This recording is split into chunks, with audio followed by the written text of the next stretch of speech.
देखिए, भरतपुर लोकसभा सीट की बात की जाए, भले ही बीजेपी की सीट यहाँ से निकली हो, लेकिन जिस तरह से सांसद रंजिता कोहली है, उनसे लोगों को उम्मीद थी, लेकिन वो लोगों की उम्मीदों पर खरा नहीं उतर पाई हैं।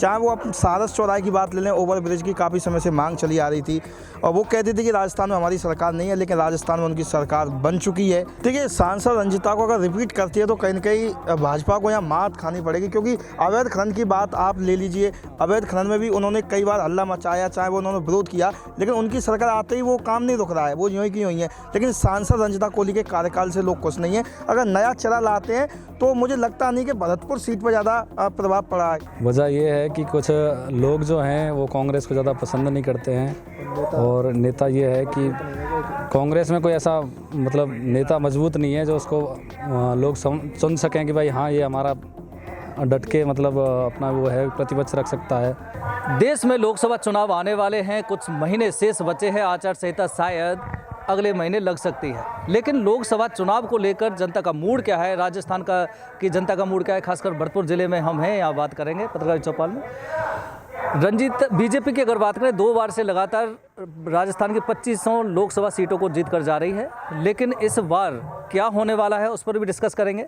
केंद्र में बीजेपी, राजस्थान में बीजेपी, डबल इंजन की सरकार बीजेपी की, लेकिन लोकसभा चुनाव आने वाले हैं। हम फिलहाल फोकस कर रहे हैं भरतपुर लोकसभा सीट पर क्या होने वाला है। रंजिता कोहली बीजेपी की सांसद हैं वर्तमान में, उस सब चीज़ को लेकर चर्चा करेंगे। और देखिए, भरतपुर ज़िले की अगर बात करें, सबसे ज़्यादा आबादी जाटों की है, और अब चूंकि जाट आरक्षण आंदोलन का एक मुद्दा चल रहा है, आंदोलन चल रहा है, वह भी कितना इफेक्ट करेगा, उनको आरक्षण मिलता है तो नहीं मिलता है तो बीजेपी के लिए, क्योंकि केंद्र और राजस्थान में बीजेपी है। चर्चा करेंगे पत्रकार से। ललितेश, क्या लगता है 2 बार से लगातार राजस्थान की 2500 लोकसभा सीटों को बीजेपी ले रही है, भरतपुर पर हम फोकस कर रहे हैं, भरतपुर में भी बीजेपी 2 बार से लगातार है। इस बार क्या लगता है, बीजेपी आ सकती है, कांग्रेस आ सकती है, खासकर रंजिता कोहली का काम कैसा रहा? अगर रंजिता कोहली को बीजेपी रिपीट करती है तो क्या अंजाम होगा, नया चेहरा लाती है तो क्या हो सकता है? देखिए, भरतपुर लोकसभा सीट की बात की जाए, भले ही बीजेपी की सीट यहाँ से निकली हो, लेकिन जिस तरह से सांसद रंजिता कोहली है, उनसे लोगों को उम्मीद थी, लेकिन वो लोगों की उम्मीदों पर खरा नहीं उतर पाई हैं।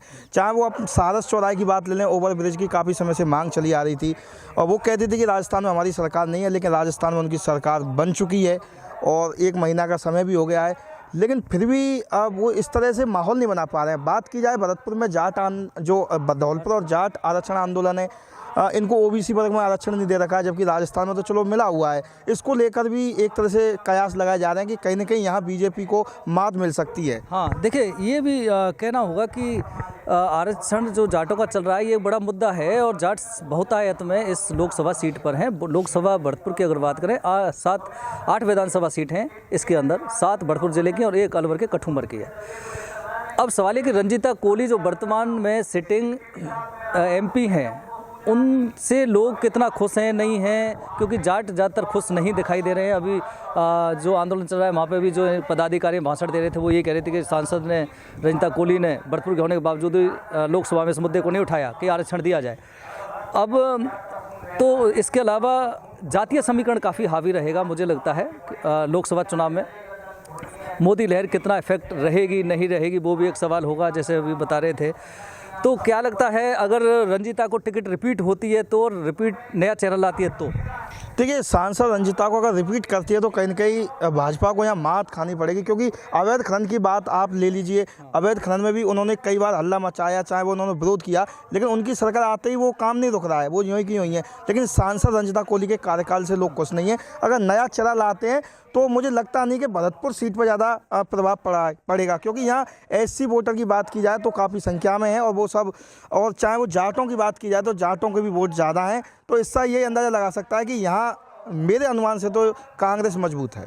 देखिए, एक चीज़ और देखनी होगी, हालांकि लोकसभा का चुनाव का फंड अलग होता है, राज्य का अलग होता है, विधानसभा का, लेकिन इस बार बीजेपी सत्ता में आई है राजस्थान में।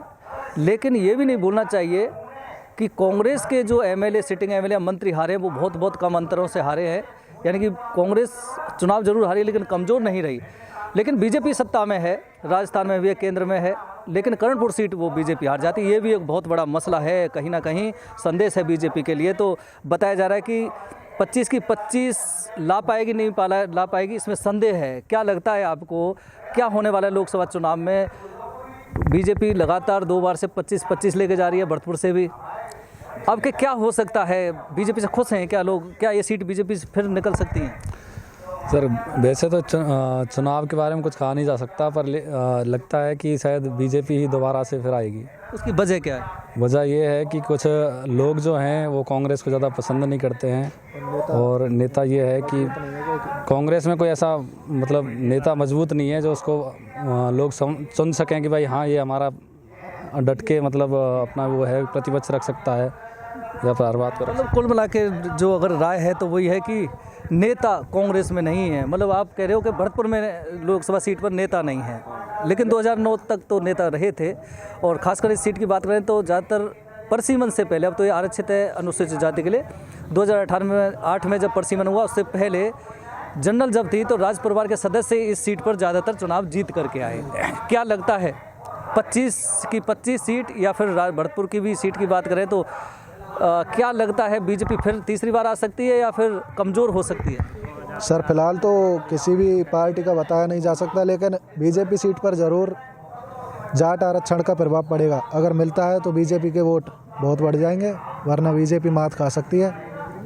ये और देखिए एक चीज़ और बोलनी चाहिए, विधानसभा जो चुनाव हुए तो उसमें मुस्लिम दलित समुदाय का जो रुख रहा वो ज़्यादातर कांग्रेस की तरफ रहा। ये एक बहुत बड़ी बात है। तो लोकसभा चुनाव में भी अगर दलित जो समुदाय है उसका रुख विधानसभा की तरह अगर लोकसभा में भी कांग्रेस तरफ जाता है तो बीजेपी के लिए शुभ संकेत शायद मुझे लगता है नहीं हो पाएंगे। तो देखना ये भी होगा कि जो वर्तमान सांसद है उसकी कार्यशैली से लोग कितने खुश हैं। नए चेहरे उतारती हैं तो उसको लोग पसंद करते हैं नहीं करते हैं। और जो विधानसभा में जिन जिन जातियों का जो रुख रहा कांग्रेस की तरफ, बीजेपी तरफ नहीं रहा। तो कुल मिला के ये है कि जो हम पहले भी बता रहे हैं कि भरतपुर जो लोकसभा सीट है ये जाट बाहुल्य जिला कहलाता है। सबसे ज़्यादा जो मतदाता हैं वो जाट हैं।